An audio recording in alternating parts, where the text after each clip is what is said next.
안녕하세요. 승리한상 가족 여러분, 오늘 에베소서 4장 17절에서 5장 21절까지의 말씀을 묵상하는 위크 스터디 세 번째 시간입니다. 승리한 삶의 말씀 중심 예배 중심의 성경 전문 교사를 양성하기 위해서 만들어진 성경 공부 교재입니다. 승리한 삶은 2017년 7월 에베소서 말씀을 함께 묵상하고 있습니다.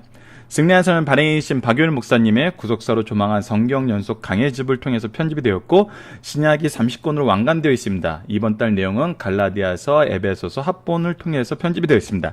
지금 현재 구약을 집필 중에 있습니다. 창세기가 지금 계속 진행 중에 있고요.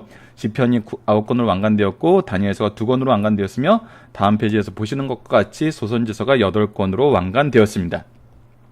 저도 오늘은 위크 스터디 시간에는 예배소서 전체 내용을 통해서 예배소서를 통해 우리에게 주시고자 하신 하나님 말씀의 본뜻이 무엇인지를 확인하는 시간을 갖고 있습니다.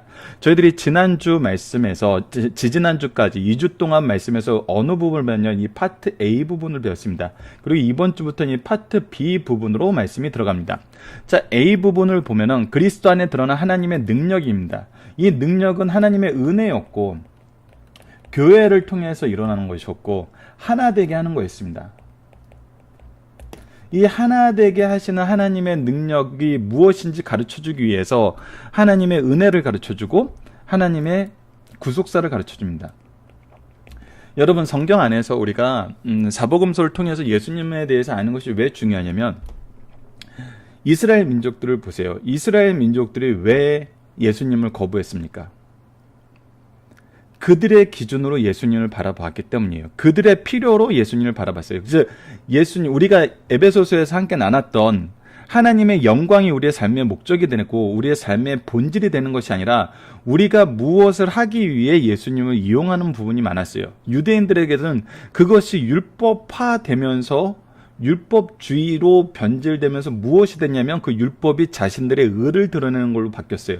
하나님은 율법을 통해서 하나님 앞에서 죄인임을 인정하고 예수 그리스도를 바라보게 만드신 거였는데 그들은 그것을 자기의 자랑으로 삼고 자기의 권력으로 삼고 자기의 능력으로 삼았어요. 그렇기 때문에 오히려 이것은 죄만 더할 뿐이었어요. 그래서 우리가 자주 예를 들어드리는 로마서 10장 2절로 3절 말씀이 항상 이 부분을 강조하고 있죠. 그래서 사복음서를 통해서 무엇을 제대로 아는 게 중요하냐면 예수 그리스도를 아는 게 중요해요. 우리 주 예수 그리스도예요. 주님 되신 분이에요. 바로 에베소서에서도 앞부분에 분명히 이것을 드러내고 예수 그리스도를 통한 은혜를 선포하면서 예수 그리스도를 바로 알게 되면 우리가 무엇을 볼 수 있는 삶을 사냐면 구속사를 바로 볼 수 있는 삶을 살아요. 구속사는 오늘 로마서 말씀을 많이 인용하게 되네요. 11장 36절 말씀.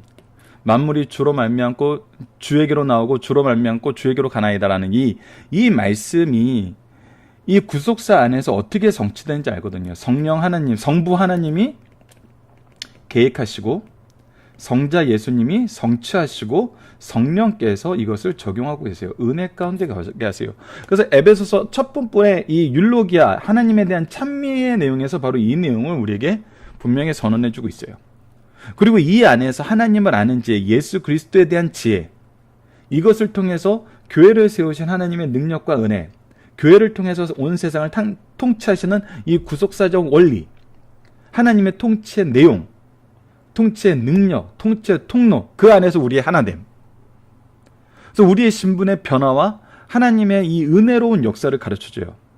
그래서 이 앞부분은 이 구속사 안에서 우리가 누리게 되는 은혜를 설명하는 것으로 정리를 해볼 수 있습니다. 자, 이 은혜를 좀 더 구체화시켜서 설명해 주고 있는데 이 구체화시켜서 설명해 주는 것을 우리가 좀 더 잘 이해하기 위해서 이 은혜와 이 아랫부분을 질서라는 제목을 붙이도록 할게요. 여러분, 우리가 은혜 가운데 있다는 것은 하나님의 질서 속에 있다는 것입니다. 그래서 우리가 은혜를 방만하게 해석하지 않고 은혜를 최고로 놓지 않고 그 안에서 무엇을 얘기하냐면 주님이 가르치신 거, 지혜, 하나님의 계획, 이러한 것들이 지금 이 파트 B 부분에서 우리에게 반복적으로 소개되고 있어요. 즉 은혜를 얘기하고 그 은혜 안에서의 바른 질서를 우리가 깨달을 수 있다는 것입니다. 이 질서 있게 사는 삶. 그래서 이것은 정말 우리가 겉으로 드러난 모습으로만 이것을 확인할 수 없어요. 은혜도 그렇고 질서도 그렇고 그 중심의 기준과 그 기준으로 가는데 핵심적인 가치가 무엇인지를 성경이 얘기해주는 그것으로 우리가 가야 돼요. 우리가 교회에서 봉사해요. 예. 그냥 이 은혜와 질서가 없는 사람도 봉사를 해요. 하지만 이 은혜와 질서 안에 있는 사람들이 뭐가 달라요? 이 사람들은 하나님의 뜻으로 가요. 하나님의 뜻의 이루심을 향해 가요. 근데 그냥 봉사하는 사람은 다양한 이유로 해요. 우리가 소요리 문답에서도 이고센트릭이냐 가센트릭이냐, 그러니까 내 자아가 중심이냐 하나님이 중심이냐, 내가 똑같은 봉사를 하고 있고 똑같은 일을 하고 있고 똑같은 말씀을 전하고 있는데 이것이 나의 자아를 실현하는 것이냐, 하나님 중심으로 하나님의 뜻을 성취하기 위해서 내가 그와 동행하고 있는 것이냐는 분명히 다르다는 거예요. 아무리 착한 일을 해도 성경에서는 그 중심에 내가 있으면 그는 하나님의 영광을 위한 삶이 아니라고 얘기해요. 하나님의 영광을 즐거워하는 삶이 아니라는 것이죠. 오히려 나중에 무엇을 더해요? 심판을 더할 수 있다는 거예요. 그래서 질서를 아는 것이 굉장히 중요합니다. 굉장히 중요해요. 우리가 똑같은 일을 하더라도 질서 있게 하는 것이 중요해요. 특히 은혜를 받은 사람들이 이 질서를 무시하는 경우가 있어요. 이것은 오히려 가정과 교회를 분란시키고 혼란스럽게 만들어요. 우리는 이 질서가 있어야 돼요.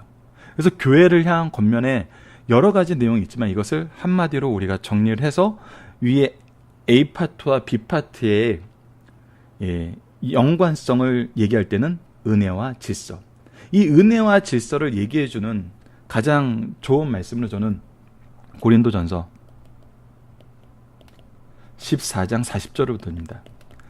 각종 은사를 얘기하고 은사 가운데 최고가 말씀이라는 걸 얘기한 다음에 14장 40절에 보면은 모든 것을 품위 있게 하고 질서 있게 하라. 품위와 질서.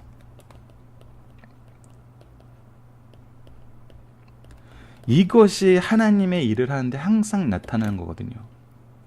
이것은 우리가 세워나가는 게 아니에요. 이미 하나님께서 주신 질서 안에서 이루어져요. 특히 이 질서적인 차원에서 바로 구약의 내용이 굉장히 중요한 부분을 차지하고 있습니다. 이 질서를 분명히 가르쳐줘요. 그래서 우리는 이 질서를 지켜야 되는 거, 이 질서를 바로 이해해야 되는 거, 이 내용이 우리가 이제 파트 B에서 나눌 부분이라는 걸 기억하시면서 이번 주에 우리가 어떤 내용으로 묵상을 할 거냐면, 세 사람은 내적으로 그리고 관계 속에서 어떤 삶을 사나요? 우리가 이제 무분별했던 삶, 나의 기준으로 살았던 삶에서 은혜 가운데서 하나님의 하나 되심을 이뤘어요. 하나 되심을 허락받았어요. 그렇기 때문에 이 하나 되심 안에서 우리의 삶의 질서가 있어요. 세 사람은 내적으로 바로 그 삶의 질서를 지켜요. 그래서 우리가 첫 번째 부분에서 이 청산해야 될 과거의 악습, 잘못된 질서, 그리고 바른 질서. 이 분명하게 드러난다. 잘못된 질서를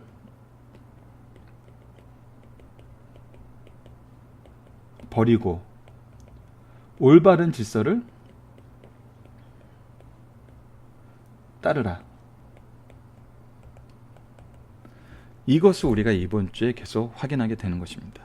이번 주 말씀을 통해서 우리가 지난 2주 동안 살펴본 은혜를 여러분들이 기억하시면서 간직하시면서 의지하시면서 이 질서의 내용을 바로 해석하셔서 바로 이해하셔서 교회 내에서 가정 안에서 이 질서를 회복하여 정말 우리가 은혜 가운데서 질서 있게 사는, 정말 품위 있고 질서 있게 사는 그리스도인의 모습, 신앙생활의 모습을 회복하고 유지하시길 바랍니다. 이번 주 위크스터디는 이것으로 마치도록 하겠습니다. 감사합니다.